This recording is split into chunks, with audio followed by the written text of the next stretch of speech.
Get it right. Yeah, there we go. Perfect. So welcome everybody to the second of our speaker series for the spring semester of 2001. Um, we have some great other shows set up for the rest of the season, as it were, which you find on the speaker series site, and you should definitely come out and check.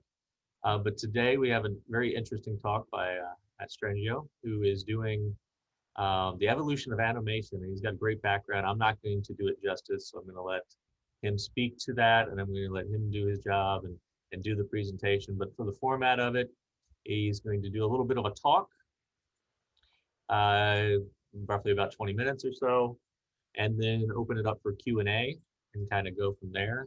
You are welcome to queue up questions or comments in the chat, but please note that we probably will not, get them to them until after the presentation proper. So that's the format. And with that, I'm just going to turn it over to Matt. I'm going to turn off my mic, and it's all you, Matt. All right, thank you very much. Yeah, thanks to everybody for coming by and stopping in here. Let's see here.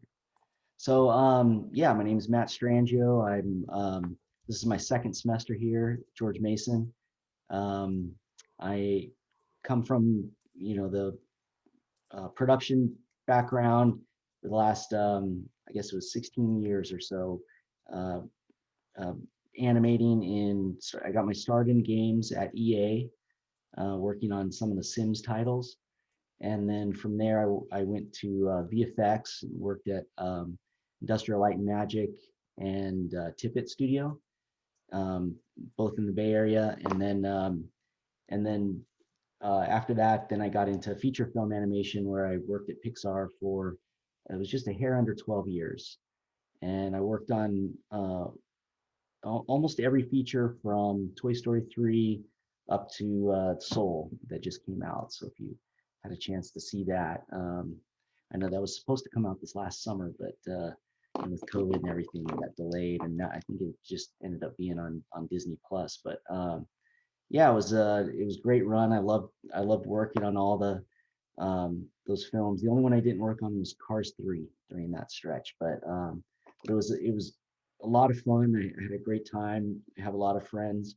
Um, but I started noticing, certain things with, that were going on in gaming with, real time, and I'll touch on it on the talk, but there were moments where we would see certain things and videos being passed around where, we kind of look at, one another and say, geez, why can't we do that here?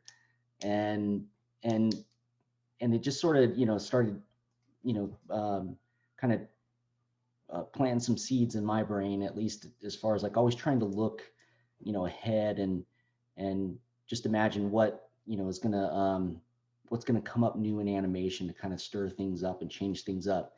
And you'll see certain films that'll come out that all of a sudden people will start buzzing about. Like I think the last one that really stirred people up was Spider-Verse. When that came out, that was everybody was kind of buzzing about it. And but I think there's a difference with that in relation to what I'm going to be referring to here, and we'll talk about it as we go through. But I did a little presentation, and I'll just kind of walk through the images. I try to prepare it enough to where I won't need to kind of go in and out of sharing the screen much, but if there's anything we want to talk about, you can just jump in and we'll go from there. So let's see. So if I do share screen. Okay. All right. Is that showing up for everybody? Yep, looks good. Okay, great. All right. So yeah, as I was trying to think about how to structure this talk, the things that kept coming back to me were let's see here. There's this quote, that it's sort of a famous quote: "Change is the only constant." But I was trying to think about it in terms of animation itself, and with the art of animation, to me, it's technological change is the only constant. And so when you look at all the if we started in live action film, animation for live action film, meaning like special effects and all that. There's been an evolution over time, and it goes back, of course, much further back, but at least in my upbringing, everything started with Star Wars, and it sort of set a certain standard for special effects, and then it seemed, around that time that they could do almost anything. They could tell almost any story that they wanted, and the special effects were amazing. And then Jurassic Park came out, and just that um, introduction of this new technology with 3D animation really changed everything. And now, you just go forward with that to, something like Avengers, and it just seems that there's nothing they can't do anymore. And so, my whole point is like, well, then, when you get to a point where you can create anything, what are your limitations? Where do you evolve? Where is that innovation going to come from? Because it always will happen, but it's when you sit there and just you hear it a lot from people working, where they just go, there's nothing we can't do anymore. But so if that's the case, then where are we going to innovate from there? And to me, that answer is going to come, and you're starting to see, these new technologies coming through that are starting to change things. And I like to just, call it like real time, but it's not necessarily like real time processing with everything, um, but for example, like I think this was Oblivion, like in 2013. This film came out, and to me, maybe this had happened before that, but it was the first time that I started seeing, these full, LED screens that were coming out, that were used to, real time project imagery on the screen, and so they no longer needed, to do green screen, for the actors. They could actually feel like they were in the set as it was happening, and that's changed pretty rapidly since then. With Gravity, here are some of the sets on Gravity, and and now, if you take a look at Mandalorian and what they're doing with that, where they're even, changing the set live in real time, growing mountains and creating valleys and all that stuff in Unreal. It's just really starting to take, this live action, film technique, of animation to a whole new level. And I think that's where you're going to see a lot of, a lot of new things coming from this. But then when you look at, sort of feature film animation, again, there's been a ton of evolution over time, from adding sound and full length feature, that used to just be shorts, up to, Beauty and the Beast here. It's when they first started kind of really introducing 3D animated sets and things like that, to then, Toy Story, your first full length feature. That, again, the the art form is going to continue to evolve, but it seems to always sort of be with the style. It gets to a point where you can tell any story that you want in animation, and then you begin to see them, people starting to, once you get to that threshold of now you can create anything, people will then start to experiment with different styles. And like Spider-Verse was one of those where, they started animating on twos and different sort of textures and lighting and everything, and it was amazing.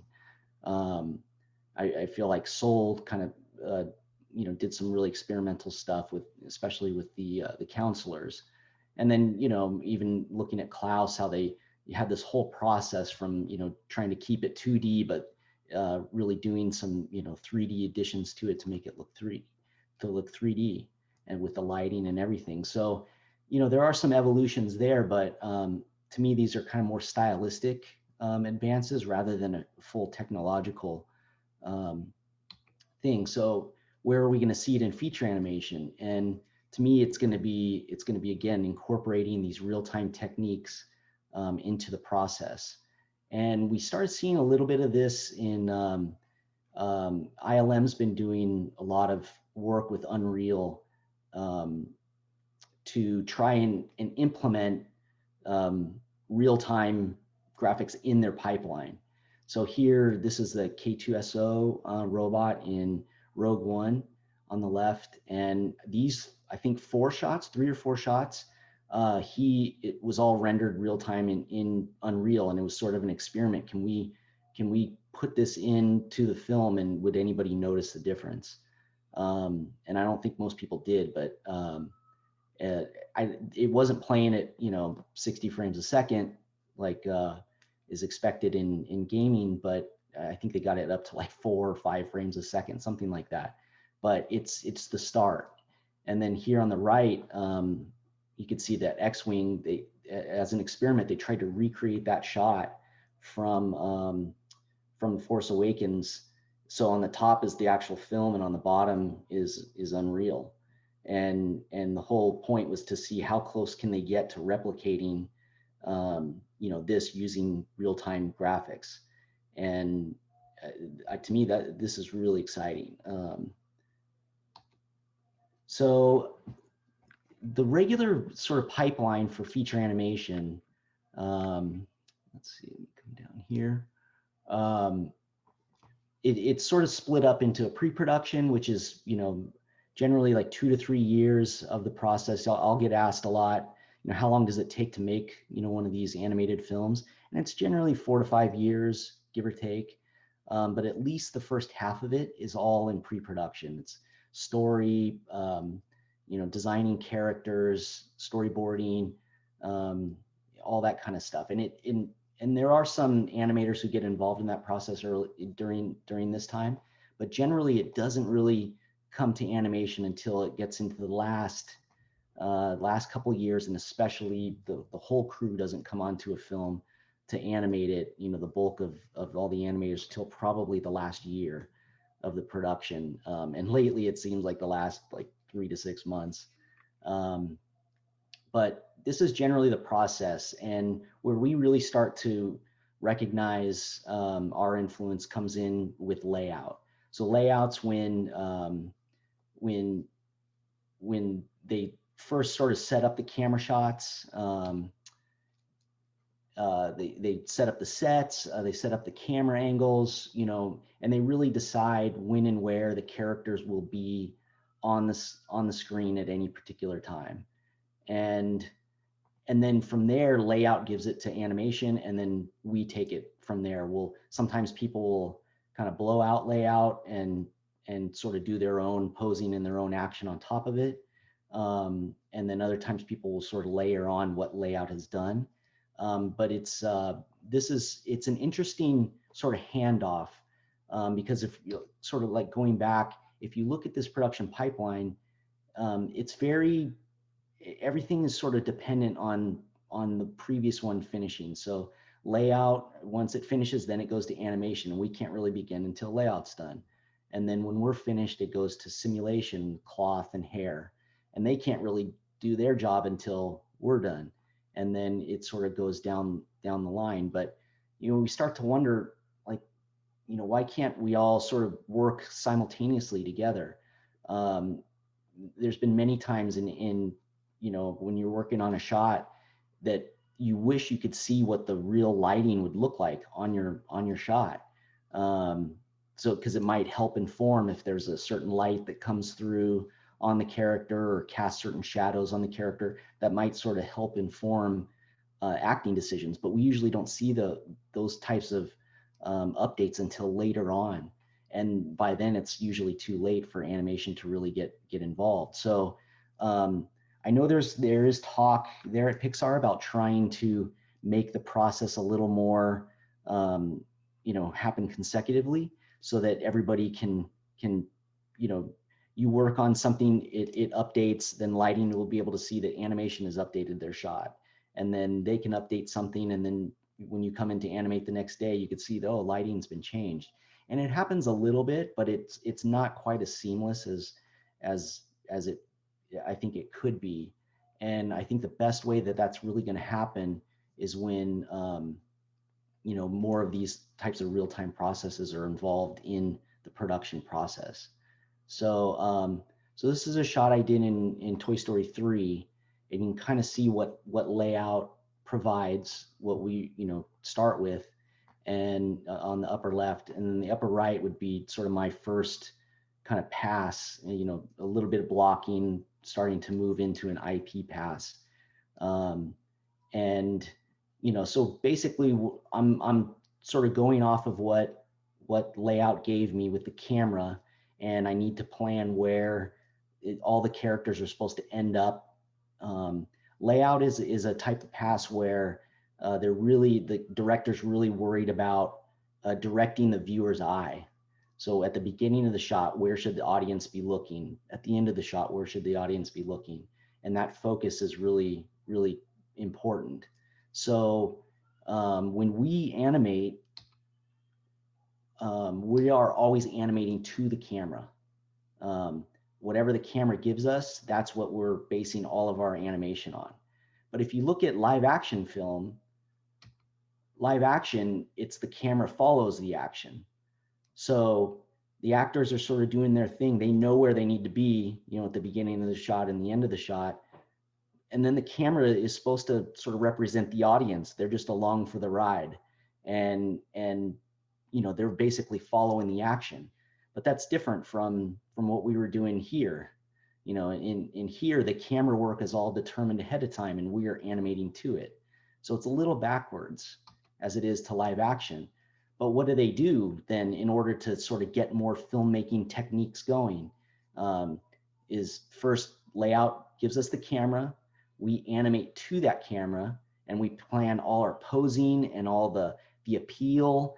And there are a ton of rules that sort of come with each character about what determines, an appealing pose from certain camera angles. And I'll show some examples of that.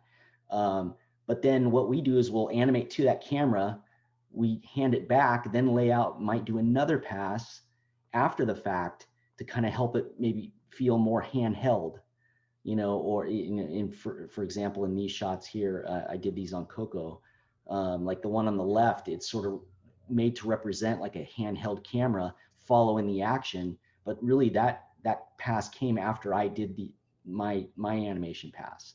And I couldn't do my animation pass until layout had done their camera work the first time. So there's always a little bit of chicken and the egg, who goes first, and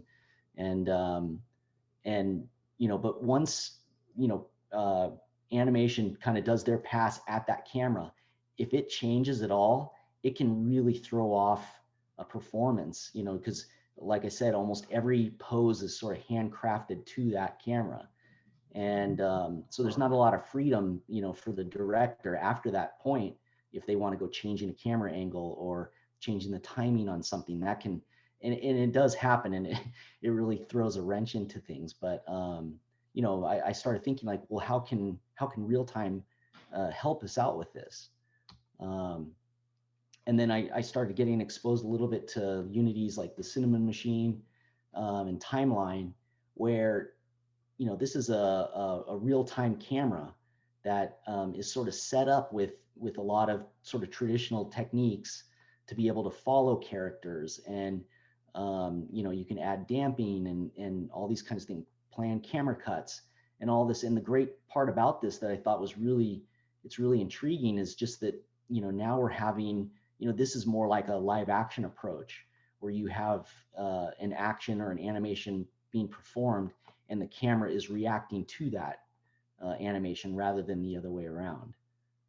So I think this kind of idea, I would love to be able to see this sort of thing, happen more in live or in feature animation, where maybe animators don't need to be so dependent on the camera work ahead of time. We can maybe start a lot of those performances and a lot of those choices earlier on, and then have the camera, react to that.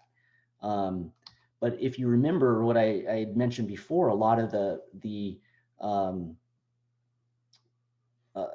choices about appeal and what's on model and those kinds of things, those really designer choices for characters, animators do that to a specific camera. So there's always this little like, where do you start first? And, if you have a camera that's reacting to a character, how do you know how to pose that character out in a way that's going to be appealing from that angle? And if we look at fear, for example, on Inside Out, this was a character I worked a lot on in that film. He was very specific, about what makes him look appealing, and it's really only from the camera angle that you're giving. So if you were to look at him, from the side, a little bit, this is a sculpt that somebody had done of fear. You could see he looks, much different. He's way off because he's just not designed to be a character seen from all angles.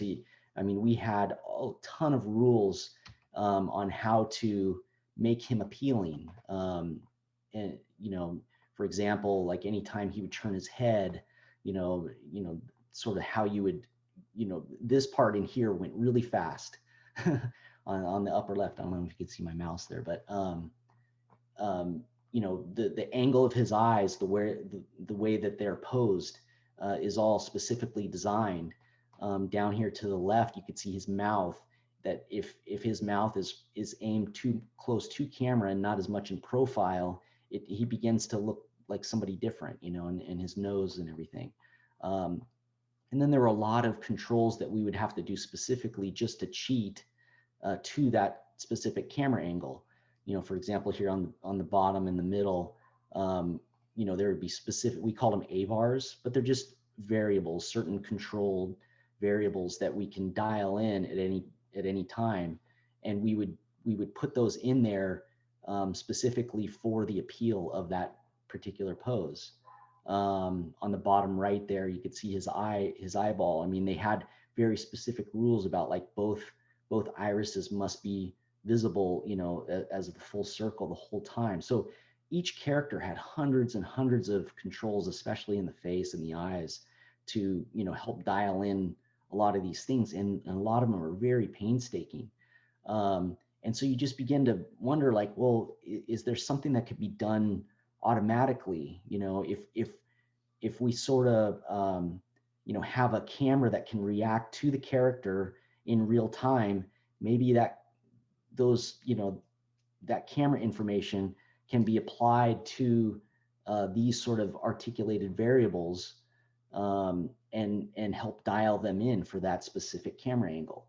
And just here on the upper right, his arms, there were things we would have to, just for appeal again, you would want to bend his arms, just for that nice flow. And on the left it's bent too much, on the right it's not bent at all, but in the middle it's just right. Those kinds of things you can achieve those sort of controls, just in a 3D software with something that's similar to in Maya's set driven key, where it's basically, the angle of that elbow will dial in a little bend in that arm, just depending how far you dial it in.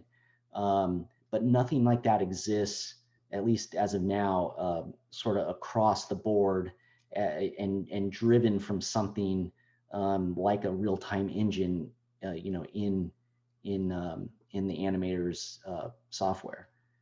So, if you take a look at something like this God of War clip, this camera's moving independently, and his animation, those poses are being driven procedurally.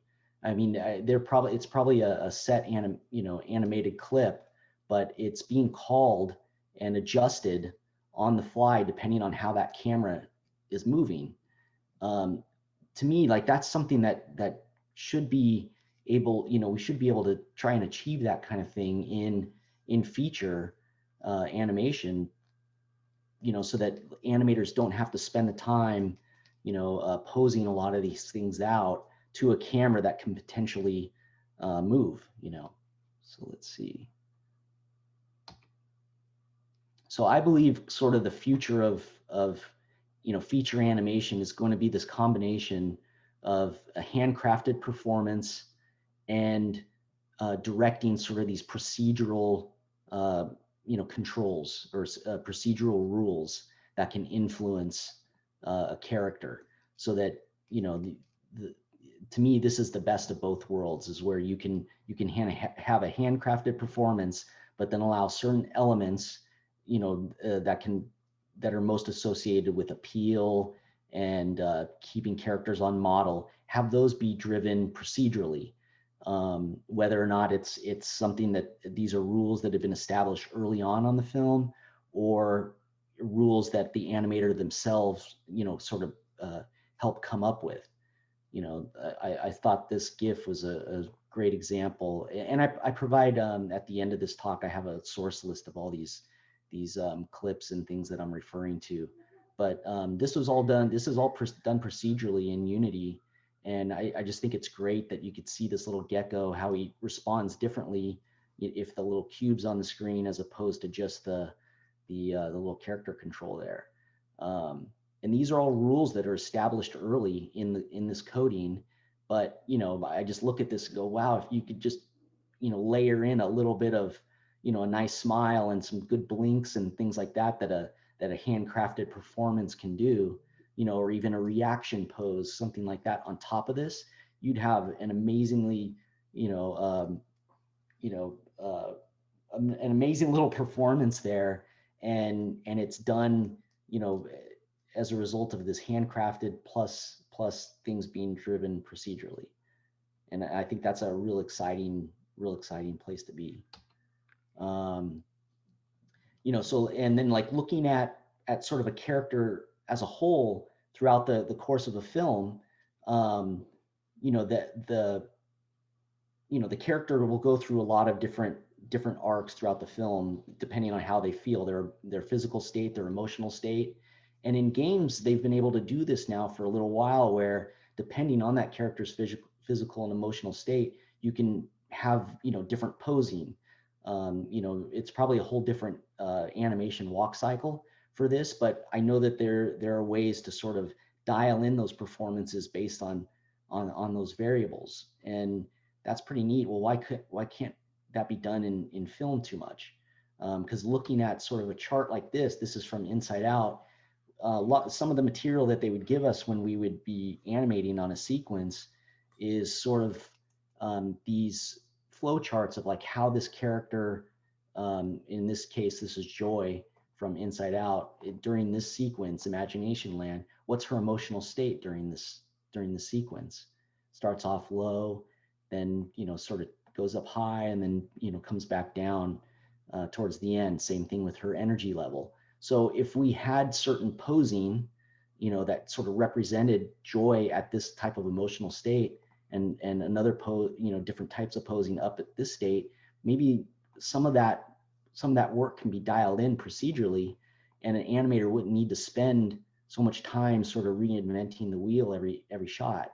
And I think there could be more consistency with performance throughout throughout sequences and throughout the film. So I think this kind of thing could play off pretty well, because the way it's currently done here, if you look at Woody, this one shot in Toy Story 4, it was a really long shot. I want to say it was at least like 30 seconds. And the particular animator who worked on this, I mean, I think he worked on this shot for easily over a month. And it's really a walk cycle. It's a standard sort of Woody walk cycle, but you could kind of tell his emotional state changes throughout the length of that shot. So what he would do is apply a certain walk cycle to that animation, but then you need to sort of dial it in, trying to hit certain variations on it, and different emotional states with it. But maybe some of that stuff could be done, procedurally, that could be predetermined early, and then he could spend the rest, more time crafting the performance with the eyes and the body, and the acting, as opposed to what he had to do in this case was adjust a walk cycle. And when you adjust the walk cycle, you have to adjust the stride length, the timing of it, and all these things can be really painstaking and sort of take away from what the point of the shot really is. And I mean, he did a great job with it, but I just know it took quite a while to do. And then over here on the right, this is something that I saw from a talk, a GDC talk in 2016, where this guy, I think he was an Ubisoft tech artist, it had been developing sort of this idea of an IK rig, meaning that if you had just a standard, I think in this case they used mocap data for a standard walk, but then you could apply that walk to any different type of rig, and it's all based on this rig being an IK rig, and I could go into some of that later if anybody wants to know what the difference is. But it basically allows you to be able to sort of layer in these different variables onto a standard walk, and he does some really interesting things with this. So if this is sort of the standard walk cycle, and you just see it sort of going through, now you start to introduce some layers of variability that are all driven procedurally. So the one on the left, you can just start to see it's just a variation on the pose.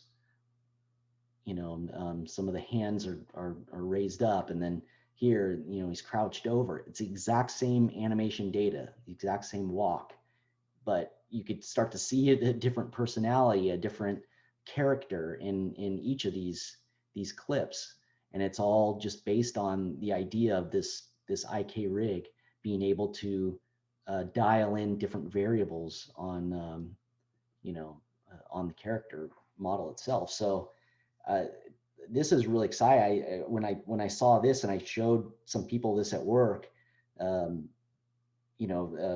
especially people who sort of work in the crowds area, where Pixar crowds is a little bit of a separate department, and they deal with a ton of animated clips, and they're trying to establish a lot of variety that blends in well in the background, but it doesn't stand out too much to take your eye away from what the point of the shot is. And I showed them this, and they why can't we do this? So I don't know. I don't think Pixar's quite set up to do this kind of thing yet. And here's even some more variables, the exact same animation data. The models changed a little bit, but also just things like the posing is changed a little bit. But you could just see, those look like five different characters, even though they're all using the same animation data. So that was really what I wanted to talk about. Like, to me, when art challenges technology, and then the technology inspires the art, that's a real interesting place to be. And if we wanted to sort of use that same analogy for something further, to me, it's like when film challenges gaming and gaming inspires film, or it could even be the other way around, where gaming challenges film and film inspires games.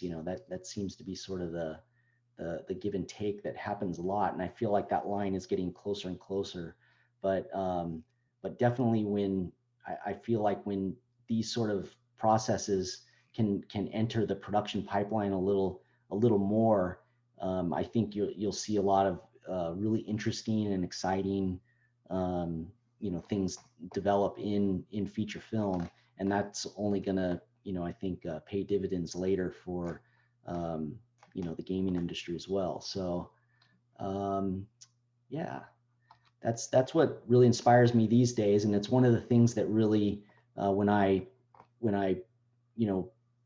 was starting to look outside of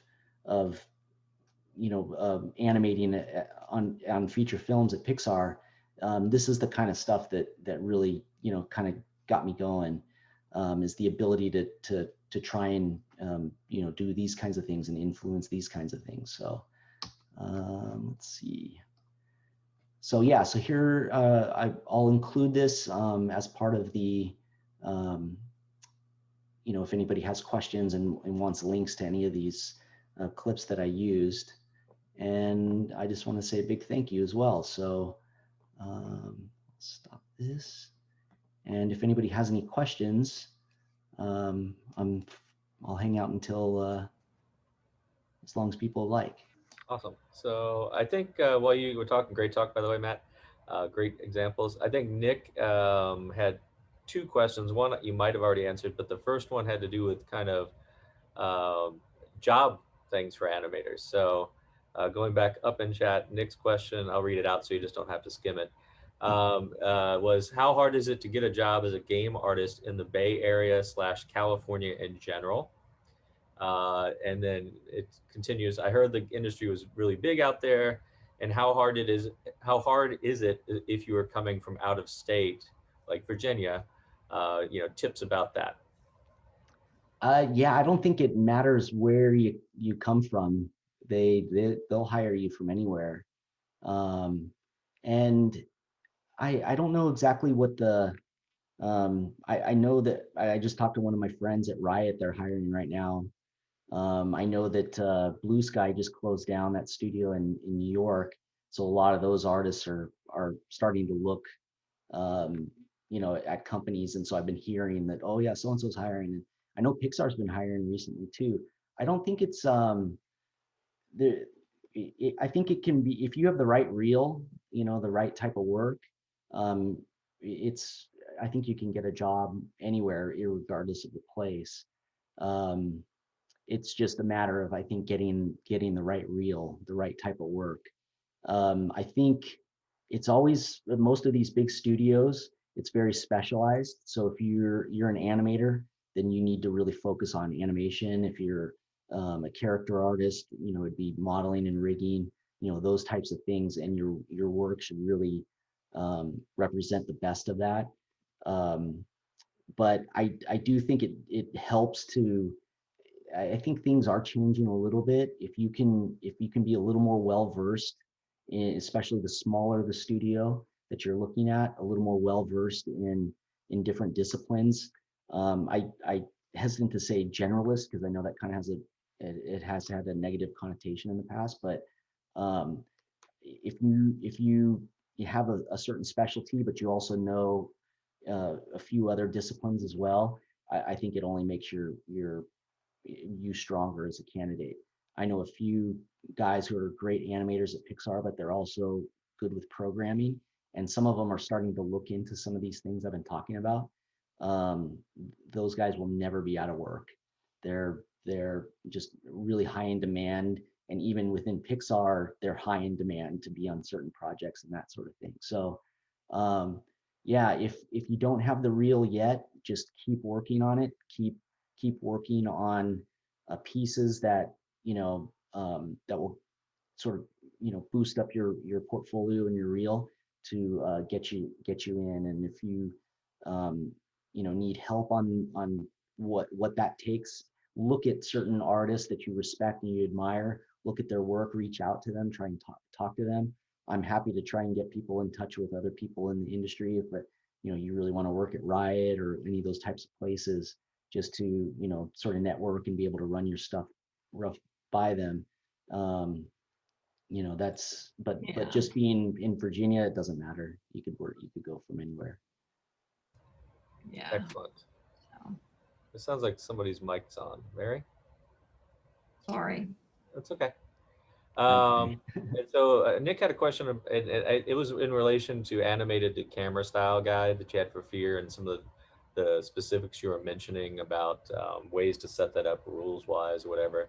And he had just asked at that point, is it like shape keys in Blender? And again, this is all technical, so you're the one who would recognize that more than I would. But Yeah, I don't know Blender very well, but okay, I know that they have something similar to my outside of Pixar software, which is their own thing. My big knowledge base is with Maya, and they okay, have something called there's blend shapes, but those don't always work well for gaming. They can be a little intensive, but there's something called set driven key, which is within Maya itself. It's sort of a real time. You use one driver to drive another control.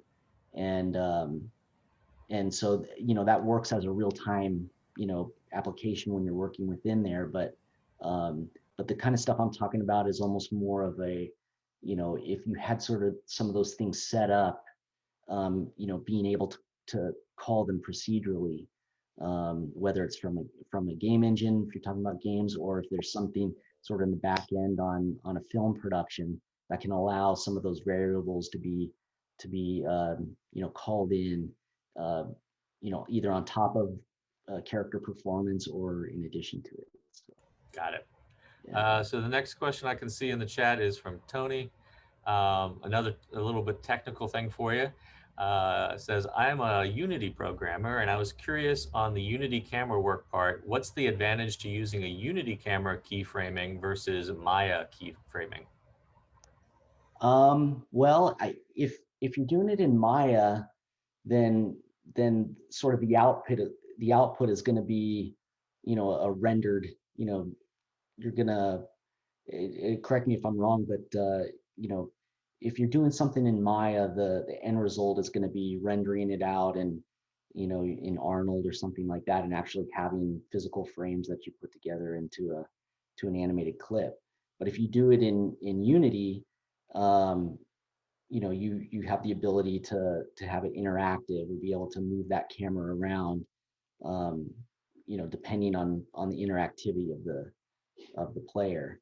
So I think it probably just mostly depends on what's the desired outcome. If it's just to have sort of a video, then if you're using Unity as just the renderer and you're gonna export it out as like a movie or something like that, then yeah, I don't think it would have a specific advantage over something like Maya.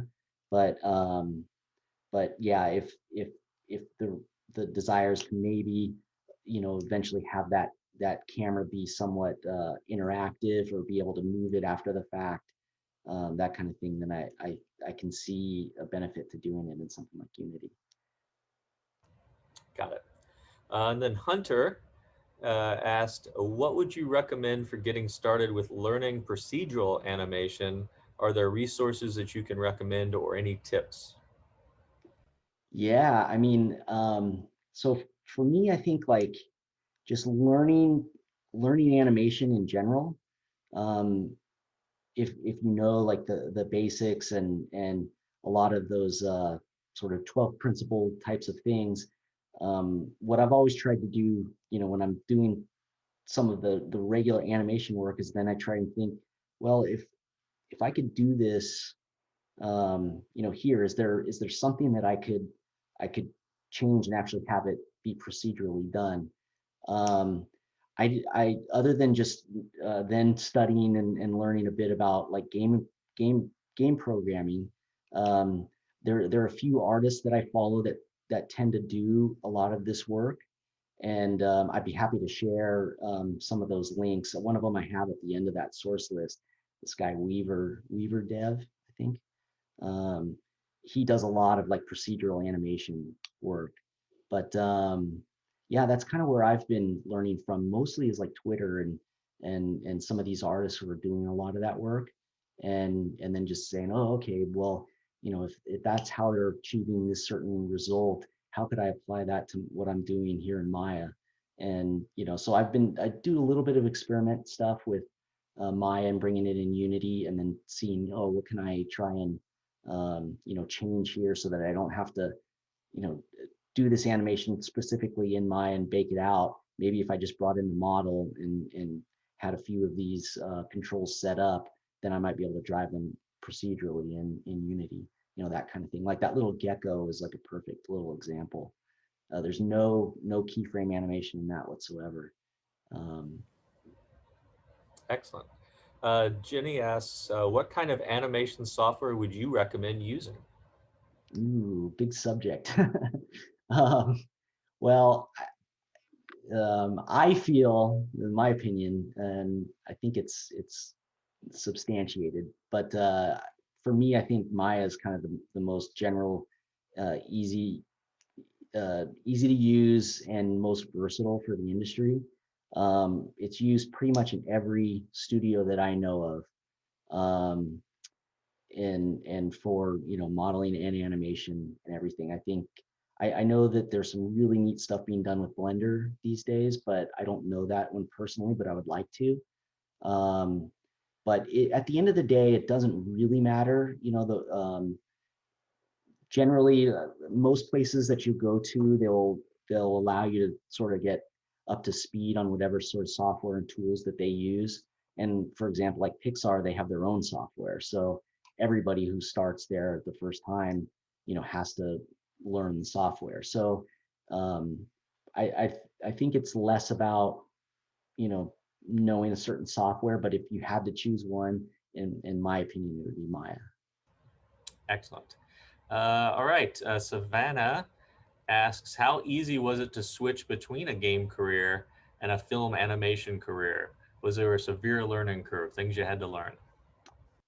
There was a bit of a curve, yeah. So when I was working at EA, during that time, I had taken Animation Mentor, which is sort of more of a film-based approach to animation, and most of the mentors and things, the way that they taught assignments, it all had to sort of deal with a sort of a film treatment. But yeah, there are different considerations, and I love the differences with those. And now I'm kind of almost looking, back at games and going, how can I try and get more of that film feel into, gaming. So I like that transition as well. But it's if you understand the principles uh, well, it's not a huge leap.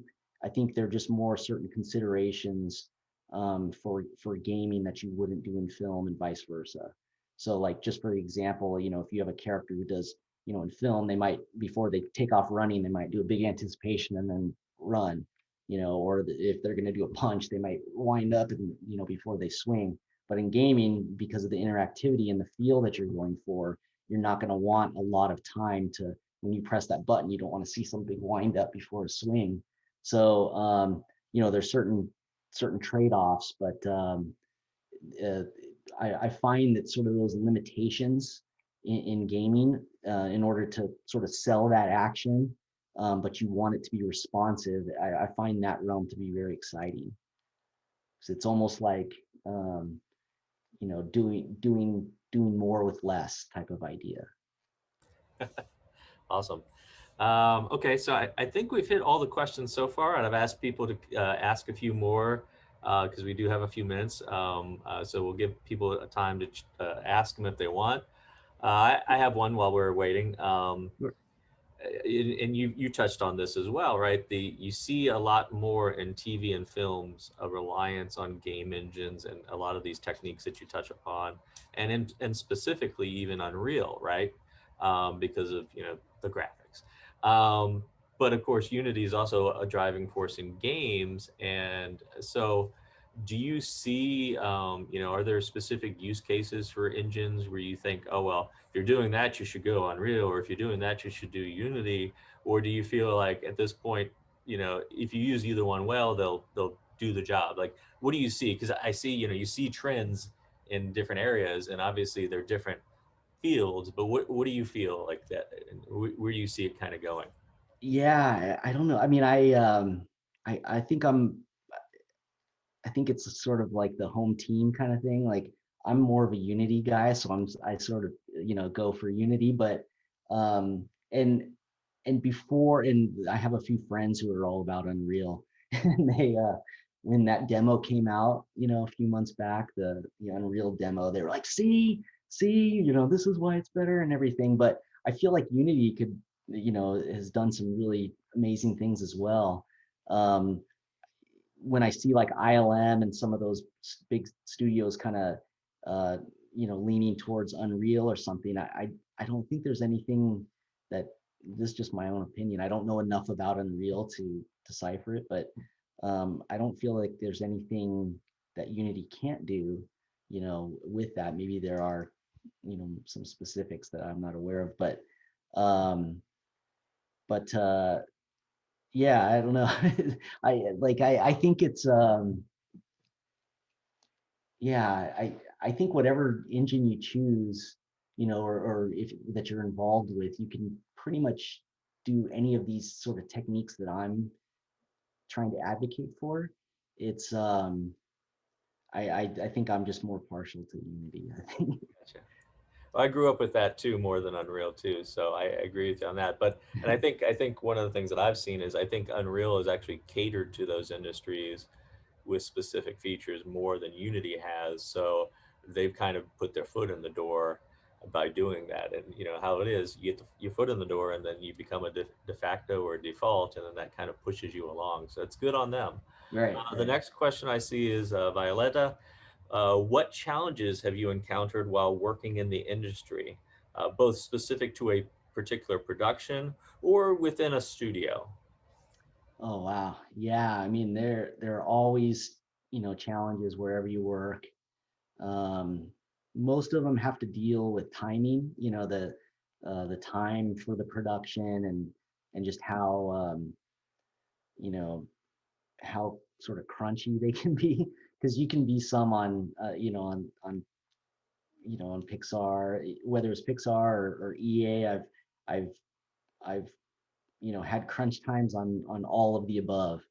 Um, those are probably the big ones. I think for me personally, probably the biggest challenges, it's just sort of how to balance that kind of lifestyle with your home lifestyle and being able to sort of separate the two. It's it can be really tough because if you're not careful, like working in a production environment like that, it can swallow you up. You can end up spending most of your time there. And I remember when I first started at EA, because I was living in LA when I got hired, and when I came up to start, the recruiter, she said, "So you do have a place to stay up here, right?" And I said, "Yeah, yeah." I had some friends who were living in Alameda, which is about half an hour away. I said, "Yeah, yeah, I'm staying with my friends." And but the way she asked, I said, "Why? Does that happen?" And she goes, "Oh yeah, no, people will get hired here and they'll start and they'll sleep in their car in the garage." I'm like, "No way." And she said, "Yeah, yeah." So I just wanted to make sure you had a place to stay, kind of thing. And so you just have to be careful that and they love for you to stay and work as much as you want. And they'll give you free food and a lot of these places, and at EA at the time, they would even during crunch time, they would have they would pick up your laundry. They would have a haircut, like a truck that would come by. And if you wanted to go get a haircut, you could just go downstairs and go in the truck and get a haircut. Those kinds of things that they make it very easy for you to spend all of your waking time there, even sleeping time. So for me, like that's probably the biggest challenges because but you don't want to get burnt out too. It can be an intense environment. It's fun, but it's it can be a little intense. So for me, it's always trying to have that good healthy balance between going to work and doing that and then turning it off and going outside and experiencing life, because they say with animation, if you're trying to replicate life on screen, you better live one. And so that means kind of getting away from the computer and getting out and seeing people and getting some fresh air, all that kind of stuff. Because if you intend to stay in the industry a long time, you've got to um, it's a marathon for sure. Awesome. So I think there's one more question, and then I told people we'll cut it there since we're running up against the time. Um, Tony asked, similar to that Toy Story clip you showed, like how many clips do you estimate you made per movie? Oh wow. Earlier on, I think there I was on. Well, I think it's just sort of the nature of it now. The productions have gotten a lot shorter, and it's for various number of reasons. But the, I think when I first got hired, that's when they were starting to plan for doing 3 films every 2 years. So one year you'd have two films, and next year just one, and and they've had a few hiccups along the way. Like The Good Dinosaur was a big hiccup, and there's been other films that they struggled with the story for a long time and sort of push schedules so that they would really sort of compress.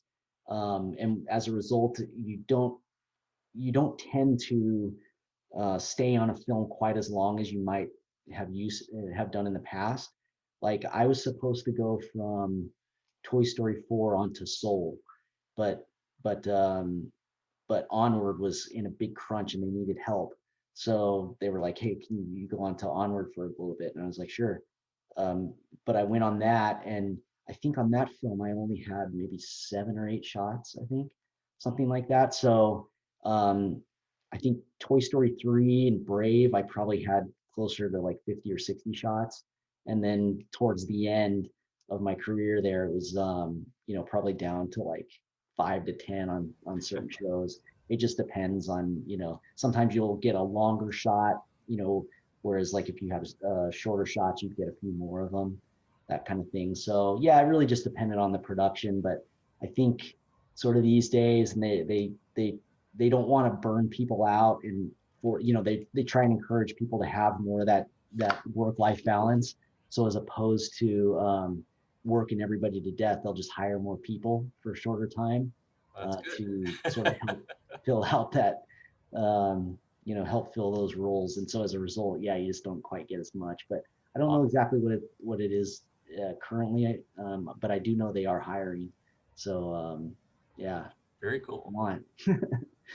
Excellent. Well, we're up against the time. Thank you, Matt. Everybody in the chat, feel free to send a big thank you to Matt to taking time out of his day to talk to us about the evolution of animation. It was very entertaining. It was very informative. And we really enjoyed it. As I noted in chat, we have recorded it, so it will go up on our website. So that you can go back and see some of those links that he had right there at the end, or if you want to show it to other people. We're always looking for ideas for new talks, so feel free to send them as well. Send them to me, jcasey9@gmu.edu, which is also on the website. And our next one of these speaker series is actually a very different one. It's going to be done at 5:30 at night, and it's called Ask Me Anything. Parents, what do you want to know about video games? We're catering towards parents because people are doing games more and more in this pandemic time. And we want to answer questions about games and why they are not like just time sinks that, that's what parents normally think, right?